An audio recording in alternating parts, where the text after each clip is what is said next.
You're 15 years old, standing in your father's study, the smell of biology specimens wafting in the air, and suddenly you decide to gamble on God. Not in the metaphorical I'll pray about it sense, but literally. Throwing lots, rolling dice, and declaring that divine will just told you to switch religions.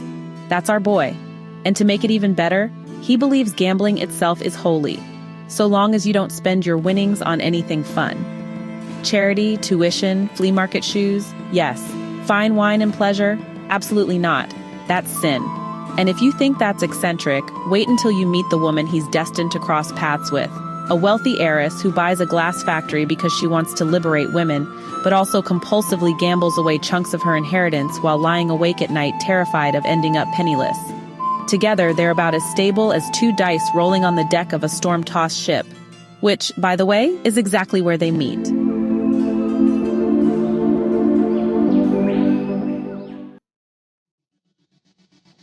Let's start with Oscar Hopkins.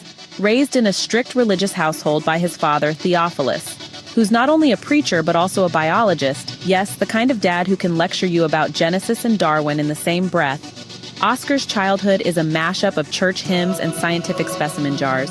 At 15, while playing with dice, Oscar believes God has spoken to him through the randomness. His conclusion? He should leave the Plymouth Brethren and join the Anglicans. Now, most kids at 15 are rebelling by sneaking candy or skipping homework. Oscar? He runs away from home to live with Reverend Stratton, convinced that the Almighty is sending him coded gambling signals. His poor father weeps and prays while Oscar skips off to begin his life as a holy roller, literally rolling dice. At Oriel College, Oscar studies theology and continues what can only be described as his divine side hustle gambling. But here's the twist. He doesn't treat it as sin. In his mind, gambling is godly so long as he never uses the winnings for indulgence. He buys the cheapest clothes, the saddest coats, and shoes that scream poverty chic. Every spare penny beyond tuition goes to charity. Noble? Maybe. Obsessive? Absolutely. Soon, Oscar is sneaking into shady betting houses on Sundays, placing wagers on everything from horse races to dogfights, looking more like a Dickens character than a priest in training. Eventually, he decides the only way out of this cycle is Australia. Because, if you want to stop gambling, the obvious answer is to move to the colonies. Now let's shift to Lucinda Leplastrier. Born to parents who carved up huge swaths of Aboriginal land in Parramatta, Lucinda inherits a fortune after her father and then her relative Elizabeth pass away. The problem? She doesn't feel worthy of this blood-stained money. It weighs on her like a curse. So what does she do? She gambles. A lot. But her gambling isn't about thrill or greed. It's guilt. Subconsciously, every coin she tosses onto a gaming table is her way of trying to purge herself of this tainted wealth. As Carey puts it, she had only made this bet so that she might finally slough off the great guilty weight of her inheritance, drop it like a rusty armor she did not need. Despite her radical independence, owning a glass factory dreaming of liberating women from male dominance, Lucinda is constantly battered by social scorn. Her male workers ridicule her. Society sneers at her unmarried state, and no matter how daringly she crosses gender boundaries, she can't shake one thing: a morbid fear of poverty. She is at once revolutionary and fragile, liberated yet chained to her fear. And then comes the meeting. Now, as fate would have it, Oscar and Lucinda's paths cross. Where? On the Leviathan, a ship bound for Sydney. Picture it. A timid Anglican priest and a wealthy, defiant heiress bonding over their shared love of gambling. Not exactly a meet-cute at a cafe. Their conversations are awkward, their attraction fumbling but undeniable.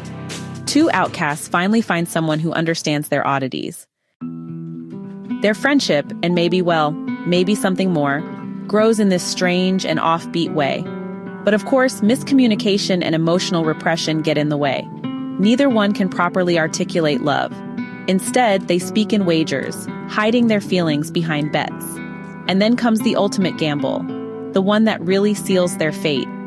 They agree to this bizarre bet, to transport an entire glass church all the way from Sydney to Boat Harbour, deep in the interior of Australia. A structure made of delicate glass through rugged wilderness. It's just as absurd as it sounds. For one of them, this is a test of love. For the other, it's an expression of it. But for both, it's the beginning of their doom. Along the way, their eccentricities collide with the suffocating rules of Victorian society. Oscar is eventually defrocked for gambling and for associating with a woman outside of marriage. Lucinda, meanwhile, is socially ostracized for gambling publicly, for remaining unmarried, for taking in Oscar when propriety really dictated otherwise. Their society, well, it just has no room for misfits like them. And I was a ghost. Meanwhile, in the background, Carey paints glimpses of colonial Australia and the treatment of Aboriginal people. They appear not as individuals but as faceless blacks on the periphery of settler life. When Mrs. Burroughs loses her husband, the narrative chillingly records, Mrs. Burroughs, a vocal supporter of the American rebels, was the widow of an army captain who had been killed by blacks in the Falls district near the headwaters of the Manning River. That phrase, killed by blacks, reads almost as if referring to a disease, underscoring how Native people were dehumanized. They are pushed to the margins, their presence felt only as a threat in the settlers' expansion. Through twists and unexpected turns, the story spirals toward its tragic conclusion. Just when you think Oscar and Lucinda might triumph, fate, or perhaps the odds, come crashing down. In the end, Oscar leaves his seat in Boat Harbor in a shocking moment upon arrival. Both he and Lucinda, suffocated by society's expectations and their own repressions, find themselves doomed by the very gamble that once brought them together.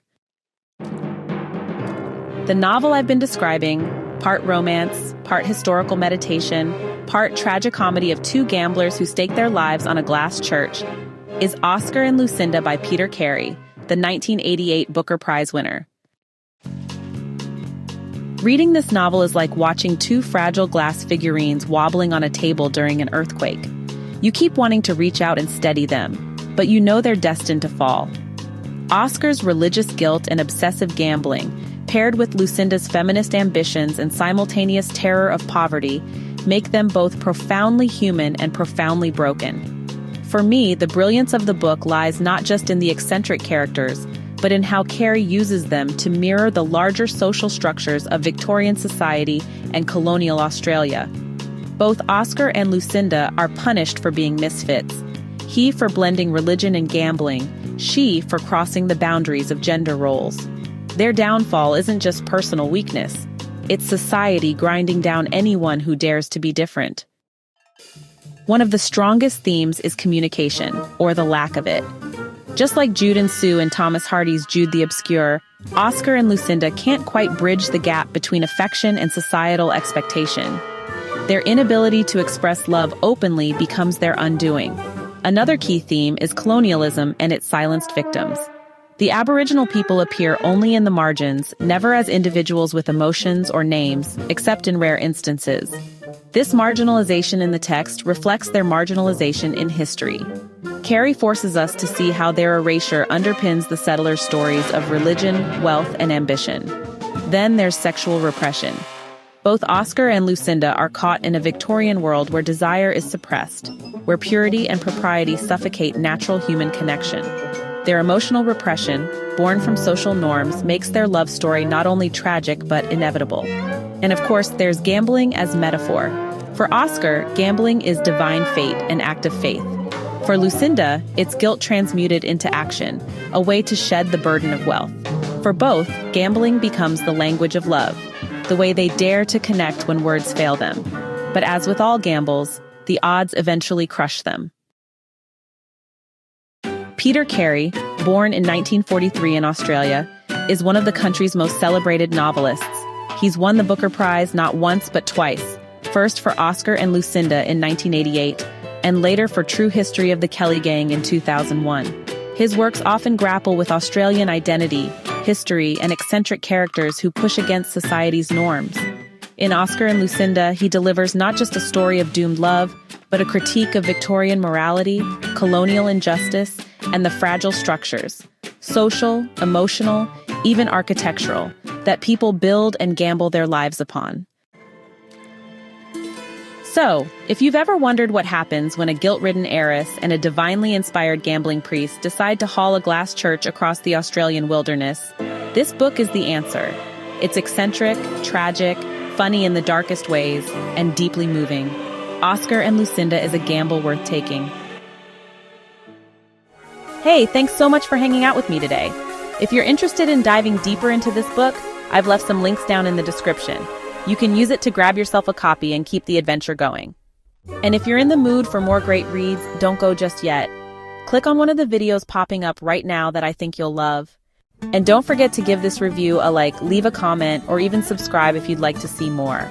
Every bit of support helps us grow this little community of book lovers. See you in the next one.